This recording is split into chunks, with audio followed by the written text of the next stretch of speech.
Ravi. Hey, Hi, Ravi.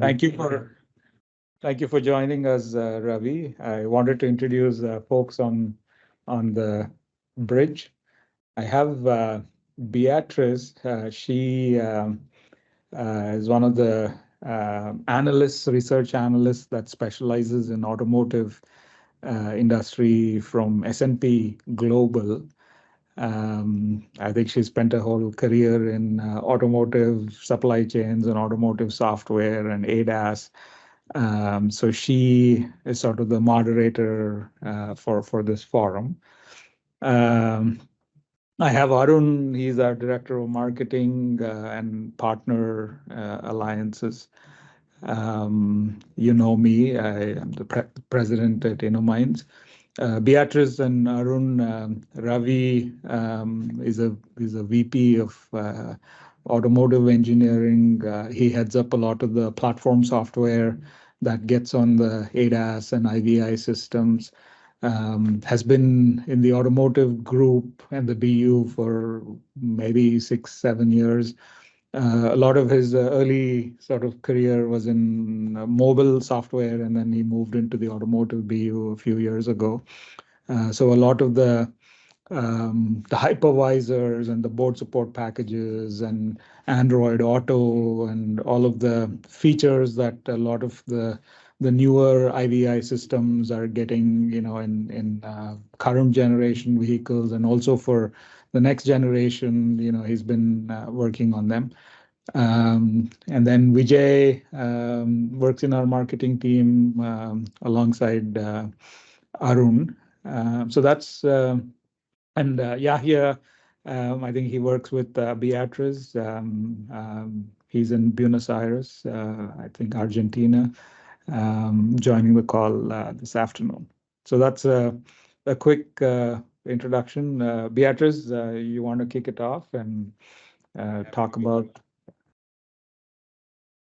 Yes, absolutely. Hello, everybody. I'm going to share my screen and share the presentation. Please let me know if you can see it in full screen. Is it okay? Can you see it in full screen, please? Yes, we can. Yeah. Okay. Ravi, your voice is a bit faint. I don't know if it's just mine or... Okay. I'll try to be closer to the microphone, speak more loudly, relatively. Yes. Hopefully that helps. Has that improved? Yeah. It's a little better now. Yes. Yeah. Can you see the presentation in full screen mode? No. Okay. Let me go into the display settings.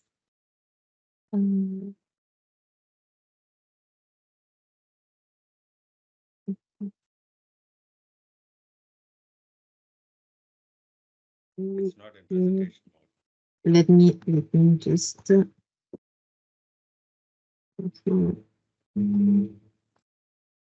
just give me 1 second, please. Sure. Second, I have multiple screens here. I'm trying to.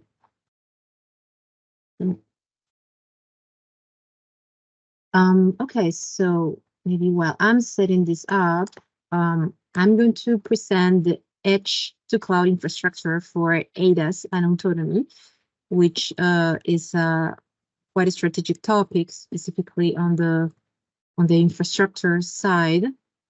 I think now is good, right? Yeah. Mm-hmm. Okay, excellent.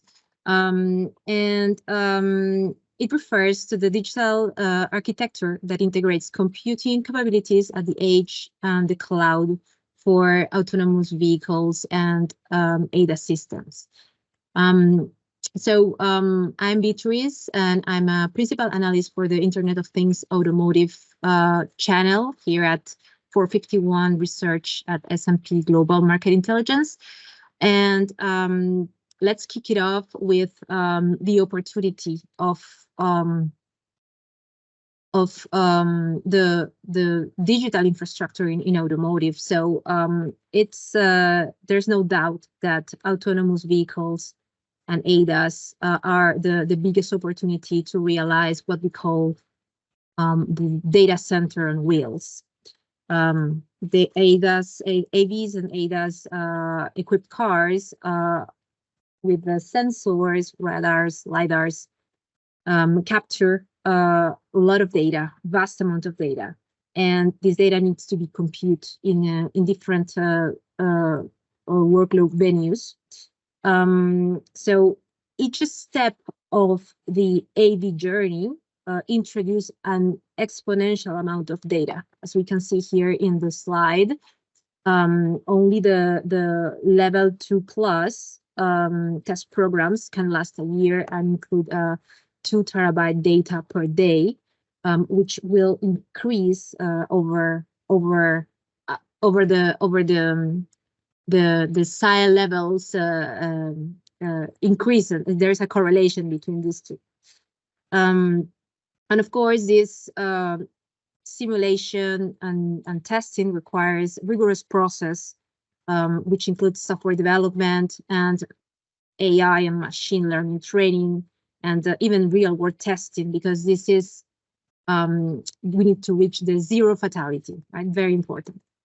And what we have done within this topic is various activities. One of them was to conduct a consumer survey, which was held mid last year. And we asked end customers about their perceptions about ADAS and autonomous vehicles features. And I would like to share these results with you today, and with your audience. So first of all, what we observe is that most of the respondents, which are let's say real world representative people, this is market representative data. Most of the owners of these vehicles that were respondents were not having embedded ADAS systems. Only 30% were having this type of capability, which actually is not that bad, because we see that these are vehicles on the road. These are vehicles. These are not the new vehicles, not the last models, but overall vehicles on the road. But we see, and we compared versus previous years, that the number of vehicles with ADAS capabilities has been increasing, and a 30% is not a bad number actually. And when it comes to the next vehicle feature desirability for ADAS, we have a good surprise. We see that almost 60% of the respondents are likely to purchase a driver-assist vehicle with such technologies.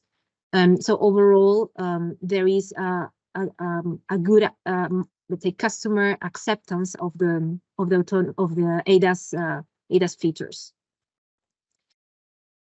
In this slide, we're showing some of the features that were prompted, notably backup reverse cameras or distance alarms, automatic lane keep assistant. So these were the top 3 ADAS features that consumer preferred, and which makes sense because these are the most distributed, the most frequently features embedded in the vehicles. It's important to understand that familiarity, it's very correlated also with the desirability and letting the client know the benefit of each of these features. So we could think that having these relatively positive results on the ADAS side could set the ground, prepare the terrain for ADAS AV features, sorry, autonomous vehicle features and acceptability. But we got interesting results, and I'll share that in the next slides. But overall, what we conclude is that there is a lack of knowledge of autonomous vehicles. So in this slide, we show we ask respondents to kind of predict when will autonomous vehicles will become available for consumers, and 26% said that they don't know. So there is a lack of information, maybe a lack of interest in the topic, and of course, we have other 17 and 14% saying that this might come within the next 5 years, and 14% said that these features will come in the next over the next 5 years. But it's important to keep in mind that the big majority said that they don't know. When it comes to the expectations regarding safety, if respondents thought that autonomous vehicles will be safer or less safe than human-driven vehicles, again, we got some impressive results. So 22% said that they don't know, whereas then the rest of the market was divided. Half said that they believe that autonomous vehicles will be safer, and the other half, so the 30%, thought that they will be less safe than human-driven vehicles. And in terms of level of confidence while driving in an AV, in an autonomous, fully automated vehicle, according to the levels, we saw that, again, a high number say that they prefer no automation. 13% said that they don't know. And then we have some distribution in the answers, the majority being on level 1, which is the ADAS feature. So again, ADAS feature seems to be well accepted, whereas the level of automation correlates with, let's say, less acceptability of being in the vehicle. This could make sense because we don't see fully autonomous vehicles on the road. Normal people, average clients are not exposed to this type of technologies.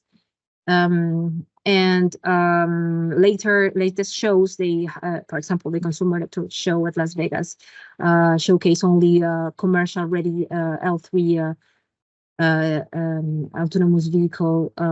So there is a lack of familiarity and a lack of knowledge overall in what it comes to full automated vehicles. But the news are not that negative, because when we look at the advantage that the client can take from the autonomous vehicles, here we observed some type of services like delivery services, errand running, or taxi services. We have a better acceptability. So clients are more receptive of autonomous vehicles when they provide a service and when they are not driving here. This is just to give a sense of what people perceptions are about autonomous vehicles and ADAS features. It's not black and white. It's a process of awareness and familiarity on these technologies, and also seeing the vehicles in real life, to get this technology being normalized. This is also the kind of market where robo-taxis essentially likely yes. use case, one on the previous slide.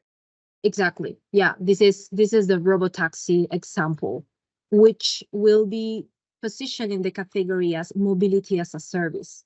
So one of our studies show that we expect that level 4 and above will be mostly mobility as a service dedicated vehicles rather than owned passenger car vehicles. Yeah. And I have a couple of slides here. This one, which relates to the mobility in the context of edge computing. and how important is edge. So this map represents different level of workload venues, like the cloud, the metro or regional edge or data centers, which are far from the vehicles, which are highly distributed.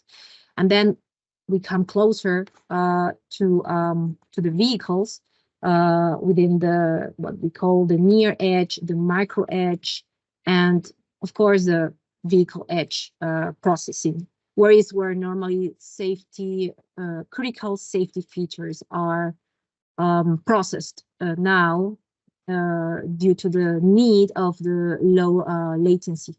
So what is interesting to highlight here is that each layer plays a role enhancing the performance and efficiency and the user experience. And what is important is that the OEMs and the overall automotive ecosystem need to think about the strategy, their infrastructure strategy here for the next years. How important will be to include resources on the edge, on the on-prem, on the micro edge, like the NEC, for example, and further on the cloud and metro edge. So we reached this critical moment to where the automotive ecosystem should consider the system architecture strategy, which again will be quite specific for and unique for each OEM. So this applies obviously not only for training and inference, but also to production. I haven't mentioned it before, but normally the most of the training and inference happen today in the cloud, around 60% of the workload compared to other venues as the near edge and the on-prem. But we expect a shift and a movement towards the edge, to the near edge, thanks to the multiple benefits offered, like data sovereignty and performance. But back to this slide, OEMs and the automotive ecosystem need to take some key decisions. So we foresee two roads. The first road, which is called the edge light, which rely less on external components and operate in a closer system with minimal real-time input and output. So this is what we call the closed-loop testing process. And off-car inputs are nice to have. So we see limited functionality, of course, when it comes to advanced safety features, including V2X, vehicle to everything. And then we have the second road, which is what we call the edge heavy, which is definitely more open and rely on external communication with external components, and it prioritizes the connectivity. It requires obviously more edge infrastructure, and it could drive indeed more V2X and mobility as a service ecosystem due to its characteristics. So it's very critical for OEMs and the automotive ecosystem to think about these strategies, because the time of autonomous vehicles is already here. We have already a level 3 on the road, and level 4 might come later on, but it's time still to think about their digital infrastructure to succeed in this domain. So I'll stop here, and I'll my screen, and I'll hand over to you, Rush. Thank you. Thank you, Beatrice. Ravi, I wanted to generally get some initial comments about the material that Beatrice shared, and I know, the edge heavy portion of the road to take is where Qualcomm's leaning to in terms of, the digital cockpit and high performance compute, in the car and edge inferencing. But I'd like to just get some general, comments. Is this data, what you're seeing, consistent with perhaps other research that you're consuming, or is there something new that Beatrice, shed light on? A very good presentation, by the way. Thank you. I mean, it does bring out a considerable amount of uh, analysis of the what's going on in the industry. What we do see is the reason why autonomy is not here yet is essentially driven by two things: the ability or the affordability of the average Joe consumer, the amount of compute need that is required, and the level of complexity that brings in is fairly outside of what an average Joe car user would want to pay for. That's probably one of the reasons why it is getting delayed constantly, because uh, the the use cases, like was referred to earlier, the robo taxi use case, for example, it's it's not an individually owned vehicle. It is used for public transport or set functions use cases where you could invest in higher compute power. You could have multiple lasers. I mean, a LiDAR is expected. I mean, it used to be at least $600 a piece. And in China, there are today cars with three LiDARs on them. And the Yeah. average price is coming down. It's getting closer and closer to the, I don't know, 300s now. Now, the ability to put that many lidars in a car of a standard, personal car is, and the affordability to pay for it, it's probably limited. So it's more likely that the spread of sensors and potentially their use in the automation of driving and the algorithms thereof, there is potentially a difference between the class of cars, class of compute needs thereof. That said, you do want potentially in the higher end cars to have the option to have that. So I guess we need to get to that sweet spot. And right now, even though the China um, autonomous or Chinese automotive industry is pushing towards it, there is a higher uh, inclination to buy cars that are electrified, all electric cars, and with greater levels of autonomy or ADAS features is very, very evident in the volume of cars that are being sold today in China and that are being exported to Europe and so on. And we see that Qualcomm's foray into this is sort of with its DNA from mobile, where the amount of watts per MIPS is so optimal that it is better placed to provide something at the edge, the compute power that you need without expending too much power. I mean, these data centers consume, so many megawatts of power, and probably half of that is going into cooling those servers. So Yeah. here we are talking about getting that done at the edge, where the edge being the car, and of course near edge roadside units potentially addressing the complementing the compute that is happening in the car.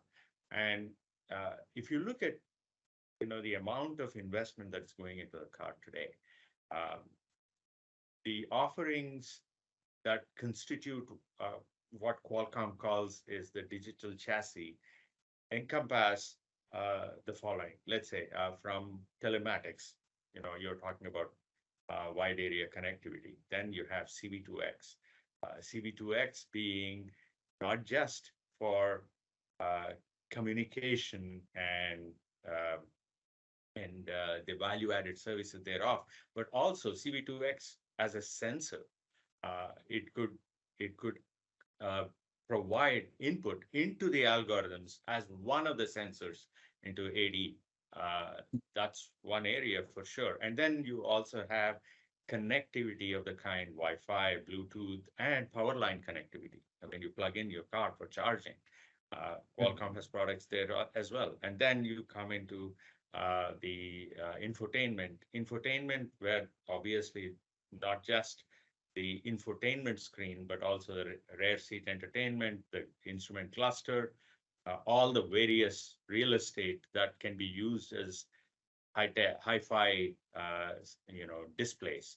The less of your attention going into driving, the more likely that you want more displays in the car. So you need to feed that. Then you have, of course, the ADAS and AD, and in AD, of course, that being such a evolving area, the need for compute, the need for a data simulation factory, the need for, uh, let's say, greater uh, developer investment. And by that, I mean, there are so many problems to be solved and so many applications to be built that we haven't actually foreseen all of them. So they, just like in the open source community, any average Joe Linux user is able to come up with ideas and contribute. You do need that kind of uh, investment going in, which means that you need a cloud workbench, you need a simulation factory and reprocessing engine where people can try out their algorithms.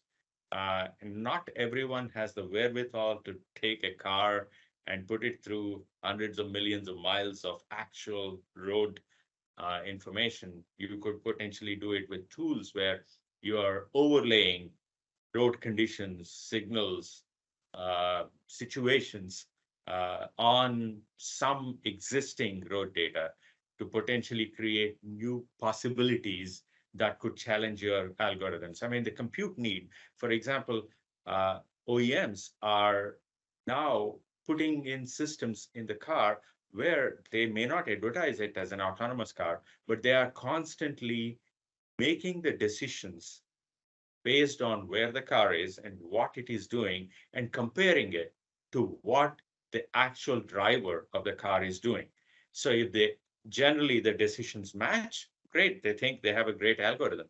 But if there are differences, they need to take that information, flag that, capture that video, all the various camera information, sensor information, upload that, and then feed their algorithms. So this is like part of the existing and evolving compute need. I mean, then we haven't even touched on the need for uh, mixed criticality, meaning that if I'm playing a video, I don't care about safety, but I am actually talking about safety where with automotive safety integrity levels going up to level D, where a failure could translate to bodily harm.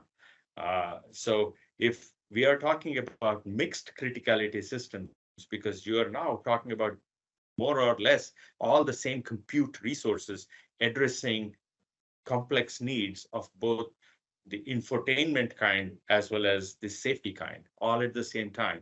So managing those resources effectively, ensuring the quality of performance of the safety parts, and unlike historic implementations of safety, where at the time you bought your car, you have the safety use cases built in. Now we are saying, oh, I'm going to push updates on a potentially daily basis that are messing with those safety algorithms.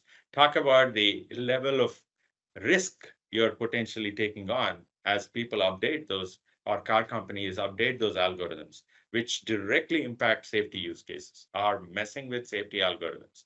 So those essentially also mean that you're now talking about fault tolerant systems. You need all the active system to be functioning and another guy which is on its heels that you could potentially jump to in case something goes wrong. So you potentially have a completely differently done software uh, and architecture that is a fallback mechanism in case something goes wrong with the existing one. So Yeah. compute needs and the ability of an OEM to put this in any car is possibly not there. I mean, they can't afford to put it on every car. So that's probably what is delaying the full autonomy into market. But the need is acknowledged. Uh, uh, of course, I mean, previously there was this thing that, oh yeah, when car can drive itself, why would you want to drive? But you know what? The urge to have that speed, the urge to have a car where you drive and feel the engine and the roar, that is not going away. I mean, there will still continue to be that class. Anyone who goes and gets a license will want to drive, unless the concept of getting a license goes away. Uh, I seriously doubt that would happen. And I don't think OEMs want to be in that case, situation where nobody cares about their cars and it's just a point A to point B kind of thing. Because otherwise, the investment in autonomy automotive will go away because no one can distinguish one car maker from another car maker's product. So I think the market forces will try to maintain the personal automotive business while the reused vehicle, the commute vehicle, will also have its place.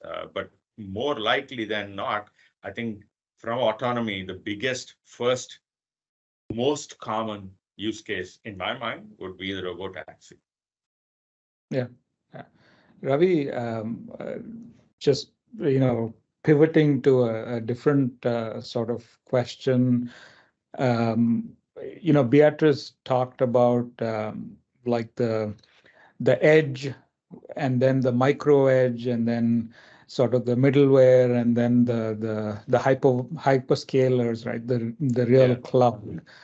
And there are lots of partners, ecosystems, service providers, from hyperscalers on down to the high performance compute. The supply chains in automotive industry seem to be kind of reorienting themselves, from the classic OEM to tier one to tier two, tier three, to the OEM becoming fully vertically integrated, aka how Tesla's done it, and so Ford and GM, all of them opening up offices in Bay Area, and becoming a Silicon Valley high tech company.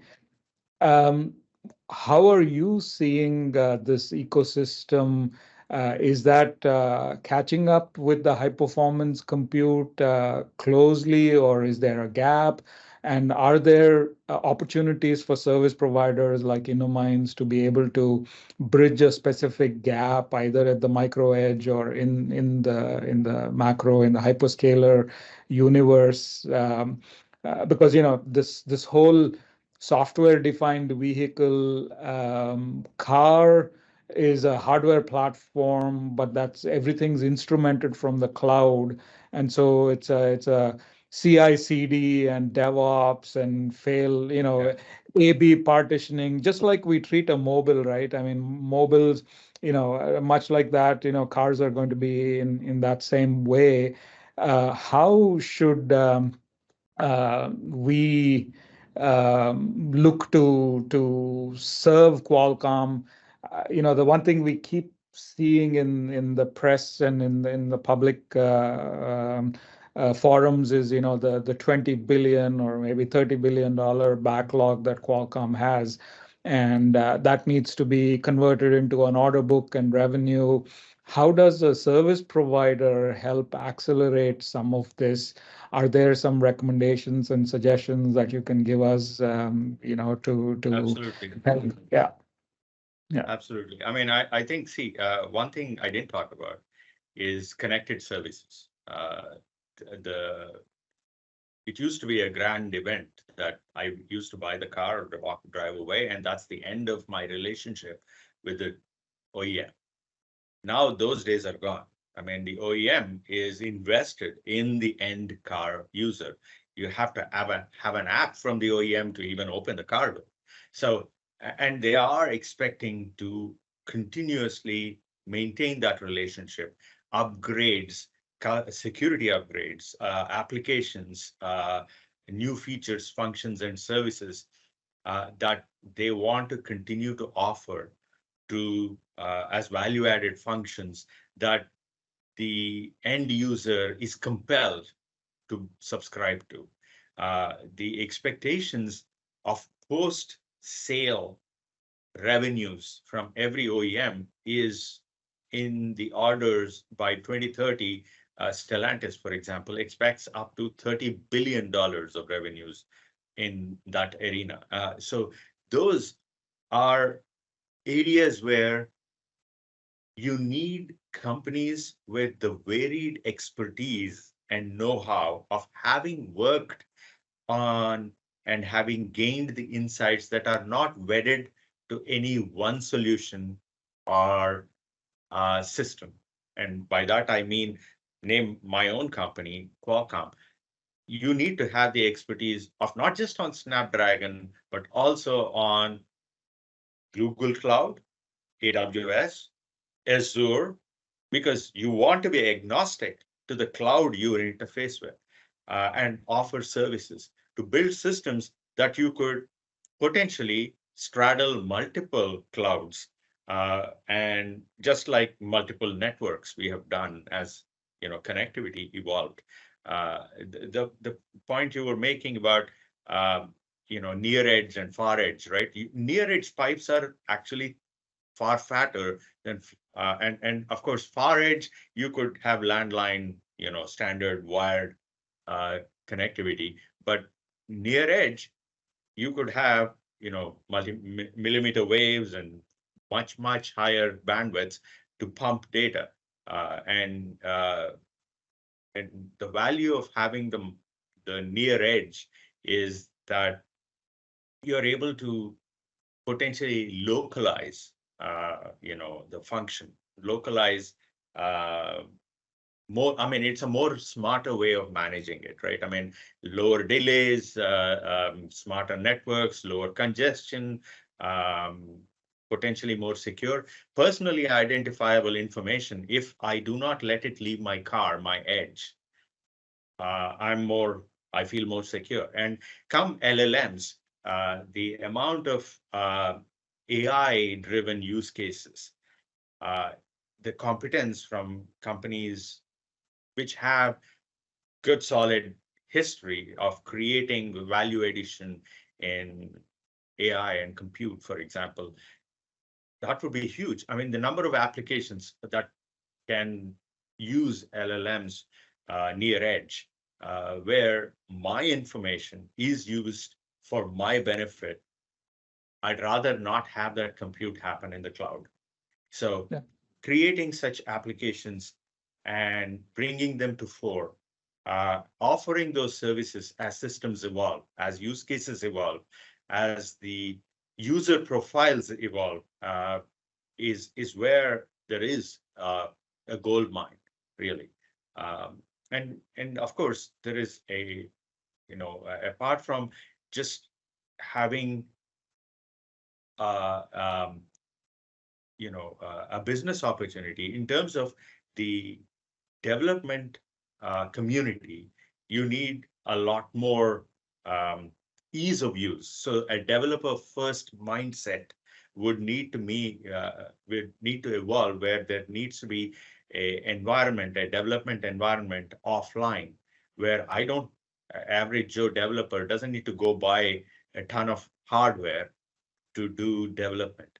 They should be able Yeah. to do it in the cloud. So offering some of those services which allow ease of development, ease of new innovation without having to, go through, 10,000 hours of training.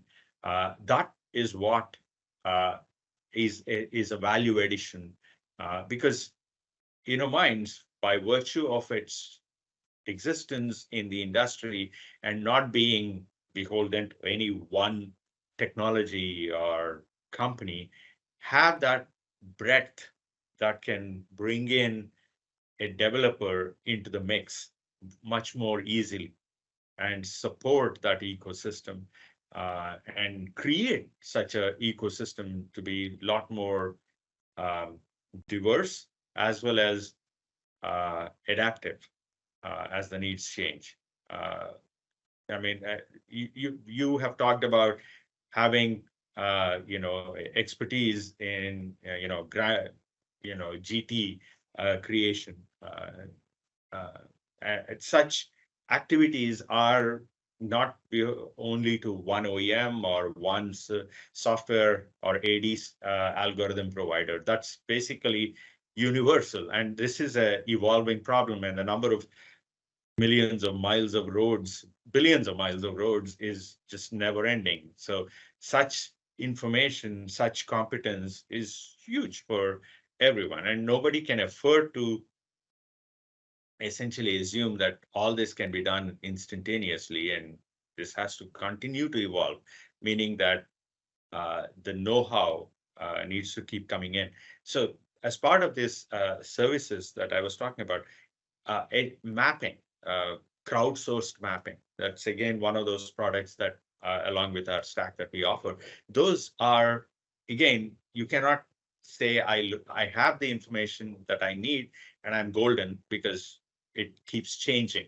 So for systems and services, applications, functions to be adapted to the needs by the hour, there is a lot of potential for companies which bring in that technology insight, uh, the breadth across various systems, and have the vision to see how you can say, hey, I have all these data points.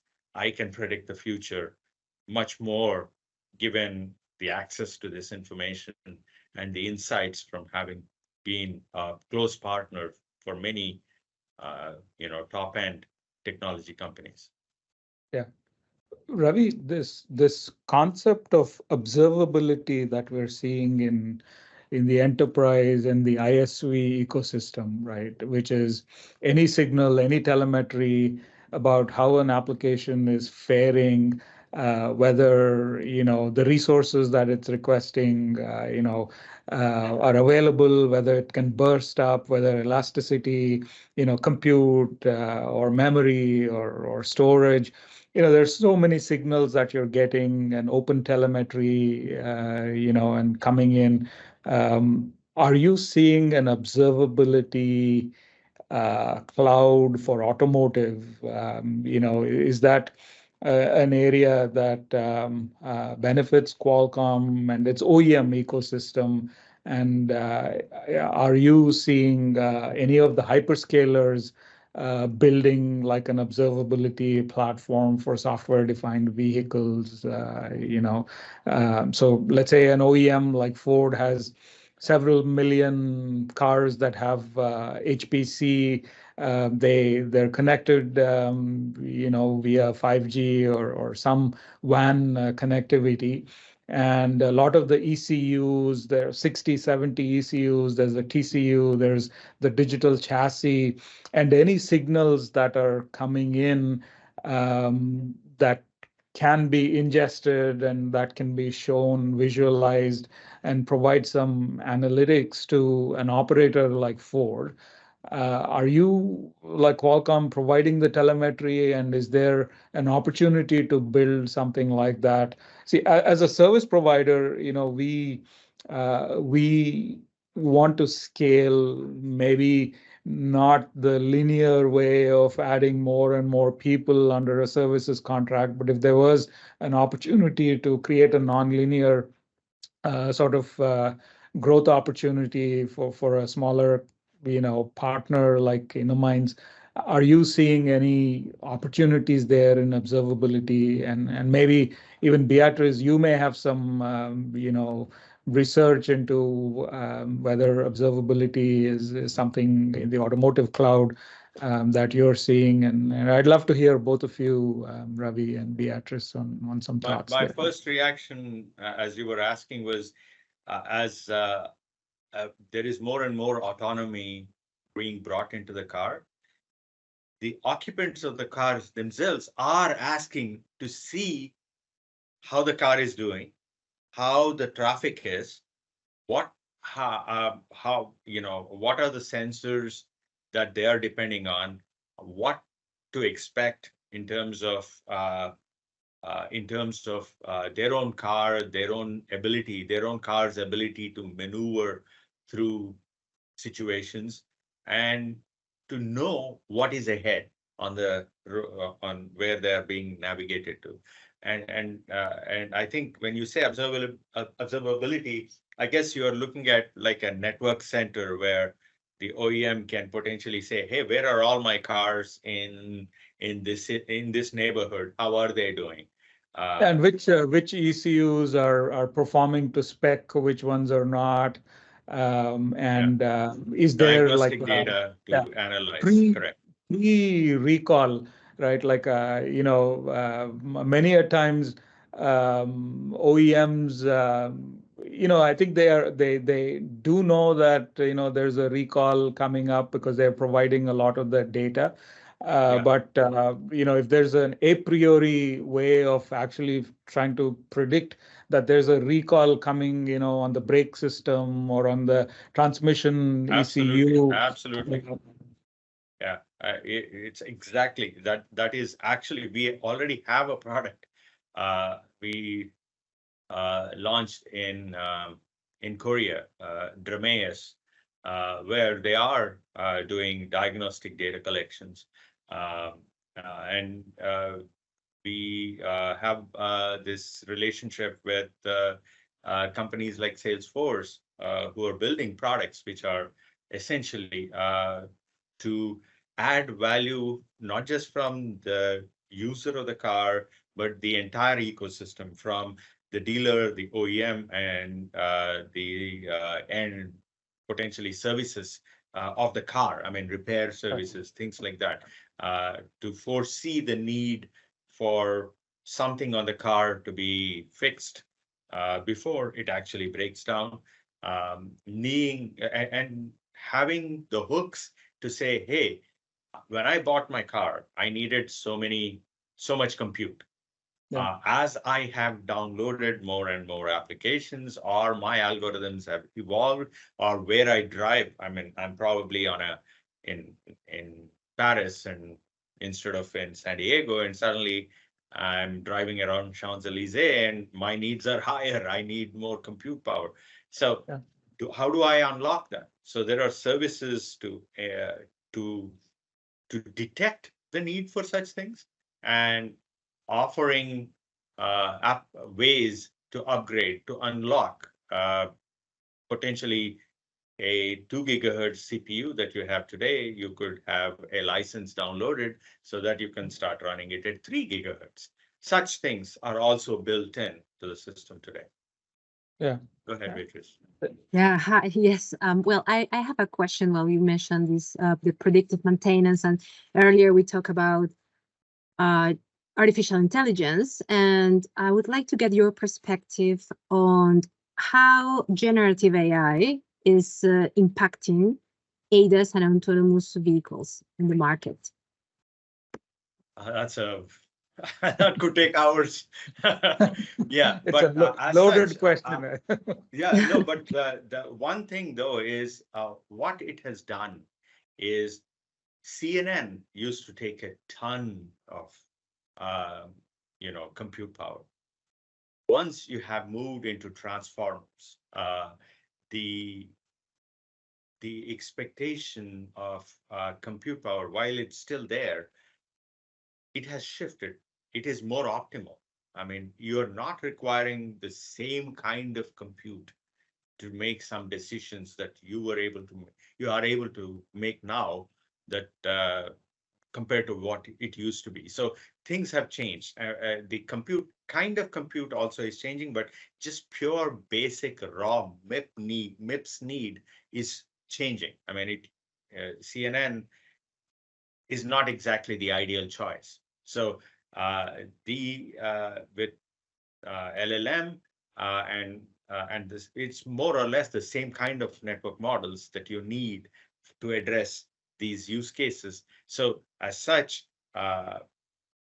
you can see SoCs being built that are more friendly for this kind of compute, so that you can essentially, they are purpose built to address the evolving need. Yes, you do need CNNs to still be part of the mix, but you're seeing that there is greater time, a faster way to your algorithms to reach the inference than what you would have taken otherwise. So this is definitely one area where there's a lot of interest in investment. I mean, LLM as such, I think the one thing, the multimodal input going into uh, a large language model, taking your input, audio input, asking your questions, knowing what's going on in the car with you, what your calendar says, what your interests are, uh,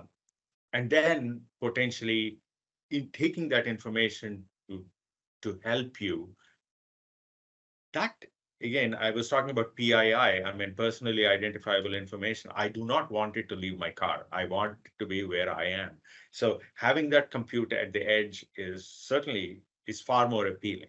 And this is something that uh, more and more everybody wants to invest in. This is where, if I'm buying a car, I'd rather say, okay, if I buy this, I'm likely to have that, where I'm not actually going to the cloud to get my AI done. I'm able to do it locally. I may be more inclined to invest in that car because it's far safer and it in itself is more capable. And I'm not constrained by connectivity to get some things done.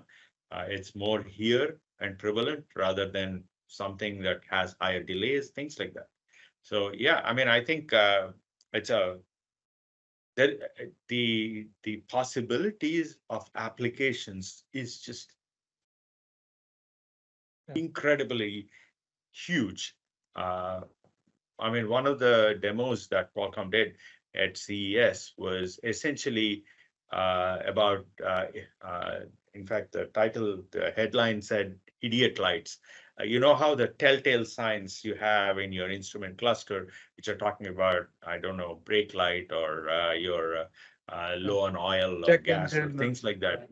Yeah, you can let AI read your car's manual ahead, obviously, fully digest it, take what has happened with the car, what you are doing in the car, and what you're asking from it, and where you're going, and so on, to potentially use that information to give you a much more informed, uh, uh, you know, uh, advice on what that telltale sign could mean and what you are better off doing with. Uh, Yeah, and, it's and this almost is about the health of the car. Talk about the health of the human being in there. I mean, you're sitting in the car, your captive audience, it can say, hey, your body temperature is too high. And you may be saying, I want to go to work, but it might say, I'll drop you off the nearest clinic to get taken care of by your doctor. So all kinds of use cases do exist. And AI could come in. I mean, it need not be just a temperature sensor. It could have other information that could make it predict that or the likelihood that the choice or the recommendation it makes actually translates to actual value addition. Staying on that topic, Ravi, this marketplace for applications, much like your BYOD or BY, bring your own device and your enterprise application market landscape, right? Where you have the Google managed services and the Google app ecosystem, and then an enterprise app ecosystem may have a subset of those apps that are approved by the enterprise, right? So in an automotive application marketplace, are there some opportunities to create a marketplace? And if you can, is that completely controlled by the OEMs, or is there an opportunity for partners to be able to create a curated app marketplace, maybe something that complies with, let's say, SAE or ASIL-D, that may get NHTSA, approval that these apps are okay to use while you're engaged with the car. And is there such an opportunity for service providers like Innomines to maybe play in that space, or is that completely locked down ecosystem and OEMs want to control that? Yeah, I mean, this has been discussed for, I don't know, 8 years. The OEMs will continue to prefer a walled garden. I mean, because they want to bless which apps come into Yeah, uh, their Play Store, and which ones they want to actually and make available to their their own owners, car owners. So, uh, but at the same time, you know how Google has tried to, provide yeah, its own uh, road ready application thing. It hasn't exactly taken off. The likelihood of this coming to a place where everyone in the ecosystem saying, hey, I want a cut of it. If I want you to put that app in this car, I, as the OEM, want it. I, as the software provider, want it. I as the end, I mean, the app, if there are resources from the cloud, the cloud provider wants it. Everybody wants a cut. So this is yeah, actually definitely, and the payment systems. I mean, you want standard payment systems. So I do believe that the value of an ecosystem or a Play Store that is ambivalent to, say, an Apple car, I'm assuming there may yeah, be in the future, or a Google car, or anything in between. Uh, if there is something generic that on its own merit becomes popular, and these are typically things where uh, just because they are popular, an OEM may be inclined to say, okay, I will allow access to that ecosystem. yeah, And so it is definitely possible. Obviously, the problem that is not simple here is the fact that from a pure technical perspective, you're talking about resources that are potentially competing with safety systems at the same time. So if there is an ECU which is never safe, I mean, and that is not exactly where the industry is heading. It is kind of saying, hey, I'm building big systems. I may as well put all of those together rather than say I have 30 ECUs. You know how ECUs yeah, used to be over 100, they have come down to the 20s now, yeah, right? I mean, and even lower. So that kind of consolidation is happening. So it has to come in with enough gates. The look, I mean, people in China don't particularly care for Google services, but they yeah, do care for the ecosystem because it brings in your CTS, VTS, and so on, because that essentially means if I wrote an app for it, it will yeah. continue to live. Okay.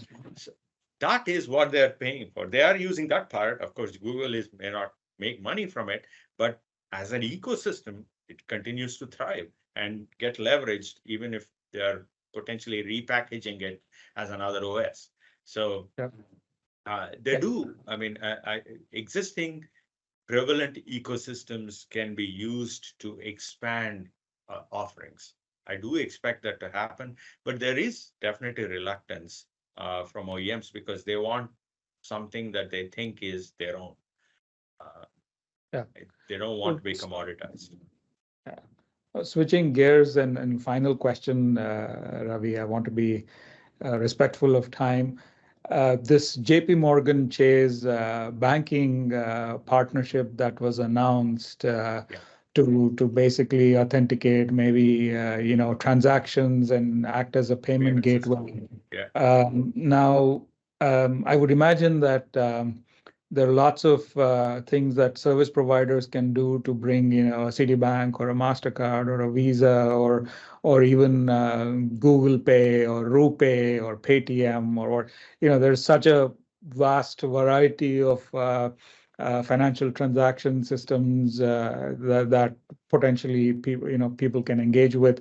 mm, How are you seeing that, the payment gateway portion of it, that a transaction can be made, in the car, is that growing? And can service providers participate in that growing ecosystem? yeah. I mean, it will. The way I see it is the OEMs are likely to have a few relationships that they are going to say, hey, I'm going to give my customers the following options. So, and they're very likely to not keep expanding it, but they will pick a set, very likely a few options. And because they want to cater, I mean, they're talking about the average, 40-year-old has a certain preference as to how they want to pay, but the average 15-year-old is thinking, I'm doing something else. So you want to address a payment system that has these options. And once an OEM thinks that I have chosen the set that I think will evolve and age over time, they'll stick with those.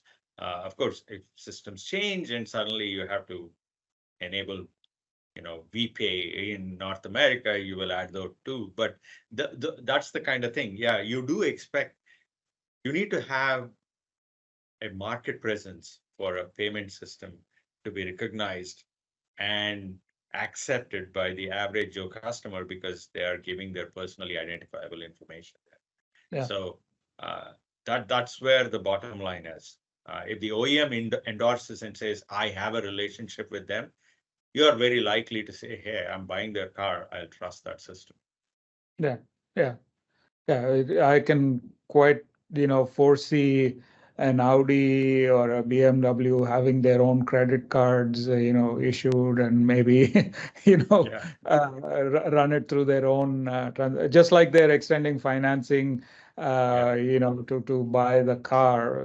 They may as well extend a credit card for in-car purchases, and yeah, give them some incentives. Yeah. exactly. So, yeah, Beatrice, any final comments from you? No, absolutely. I mean, all of the topics you mentioned, especially the last one, is also quite relevant. What we have observed is that, of course, in-vehicle payments are also happening on edge, on device in the vehicle. This is a new trend. This is a trend that we are observing. Earlier, autonomous vehicles features were safety critical features were happening on board, but we start to see more infotainment, including in-vehicle payments, insurance as well, playing on vehicle edge. So very relevant topics you have touched during this discussion. So, Ravi, I sincerely, appreciate your joining us, and providing your valuable insights. I take immense pride in the partnership and what we're able to do together for a few OEMs, and I look forward to growing that partnership in the coming years. And Beatrice, thank you so much for hosting this, and I hope you learned something new as well from the interactions with Ravi. And Ravi, once again, from the bottom of my heart, thank you so much for you. joining. Yeah. Thank Have you. a good Thanks for having me. Great to be here. Take care. Thank you all. Bye. Bye-bye. Thank you. Bye. Bye. Bye.